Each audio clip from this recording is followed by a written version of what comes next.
सबसे पहला वक़फ़ खाने काबा मक्के में है, क्या हम उसके ऊपर भी सवाल उठाएंगे कि वहां पर भी हमारा कोई हिंदू भाई हो? हम अपने वकार को, अपनी इज्जत को, अपने मुल्क की, अपने शान को, अपने संविधान को खुद अपने पैरों तले रौंद रहे हैं। एक मुसलमानों का मजहबी अमल है, एक मजहबी फरीजा है, इससे उनको महरूम कॉन्स्टिट्यूशन के जरिए से भी कोई ताकत नहीं कर सकती।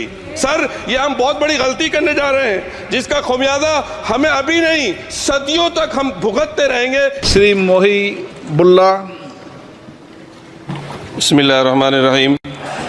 जनाब सदर, मैं आपकी तवज्जो इस तरफ चाहता हूँ आपके माध्यम से कि मैं वाहिद आदमी हूँ इस सदन में जिसमें वन मैन कमेटी आपके द्वारा बनाई गई सरकार के, और मैं उसमें पेश हुआ 123 प्रॉपर्टी में। जस्टिस आर्यन ने जो रिपोर्ट पेश की, आज तक वक्फ बोर्ड को नहीं बताया गया, चूंकि वो आपकी मंशा के खिलाफ थी और गवर्नमेंट की मंशा के मुताबिक नहीं थी। 123 प्रॉपर्टी में जब मंशा के खिलाफ हमारे नहीं आई, मंशा के मुताबिक नहीं आई, तो हमने 2 मैन कमेटी बनाई, और 2 मैन कमेटी ने भी कोई रिपोर्ट वक्फ बोर्ड को नहीं दी, जबकि वक्फ एक्ट जो है 1995 जो है वो पार्लियामेंट से पास शुदा है कि हम पार्लियामेंट के जो एहतराम है उसका नहीं कर रहे, उसके हुकूक का। इसी तरह से सर, सूबाई हुकूमतों को इख्तियार दिया गया। सर, हिंदू एंडोमेंट में जो कर्नाटका और तमिलनाडु में है वहां कोई मुस्लिम नहीं हो सकता, और 26 में आर्टिकल 26 का वायोलेशन है। 4 धाम में ये लिखा हुआ वाज़े तौर पर कि सिर्फ हिंदू होगा। बिहार उड़ीसा में भी यही लिखा हुआ है। पंजाब हरियाणा में गुरुद्वारा प्रबंधक कमेटी में सिर्फ सिख होगा ओनली, और ये उनका अधिकार है जिसको माना गया है। लेकिन मुस्लिम के साथ में यह अन्याय क्यों है? और सुन लीजिए सर, मैं आपकी तवज्जो के चाहता हूं, दुनिया का सबसे पहला वक़फ़ खाने काबा मक्के में है, क्या हम उसके ऊपर भी सवाल उठाएंगे कि वहां पर भी हमारा कोई हिंदू भाई हो?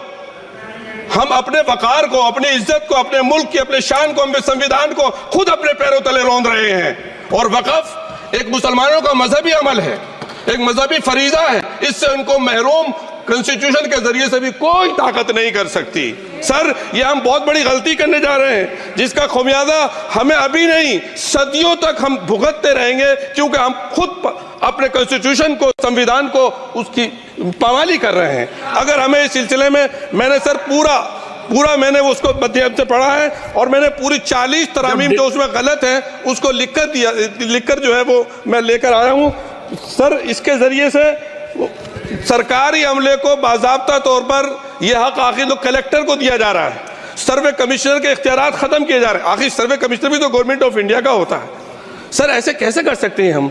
और फिर सर, उसमें मेरे मजहब के मुतालिक चीजें हैं तो वो कैसे कोई दूसरा तय करेगा? क्या कुरान में क्या लिखा है, फिक़ा में क्या लिखा है, इस्लाम में क्या लिखा है, ये आप तय करेंगे या मैं तय करूंगा? सर, इससे हम मजहब में दखल अंदाजी कर रहे हैं, इंटरफेरेंस ऑफ द रिलीजन कर रहे हैं।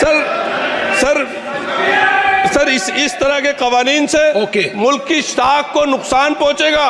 कॉन्स्टिट्यूशन की स्पिरिट हम खत्म कर देंगे, और अगर ये होगा तो कोई भी अकलियत, कोई भी माइनॉरिटी अपने आप को हिंदुस्तान में सेफ नहीं करेगी। पिछले दिनों सिखों के साथ भी ये हुआ, और कुछ ईसाई भाइयों के साथ भी इस तरह के वाकयात हुए हैं, जिसकी वजह से सब लोग अपने आप को असहाय महसूस कर रहे हैं। 10 साल से जो मुल्क में माइनॉरिटीज के साथ, उनके हुकूक के साथ, उनके रिलीजन फ्रीडम के साथ जो खिलवाड़ किया जा रहा है, उससे रूह कांप जाती है। और ऐसा महसूस होता है कहीं ऐसा ना हो कि जनता इन हुकूक के लिए, कॉन्स्टिट्यूशन को बचाने के लिए दोबारा सड़कों पर आ जाएगी।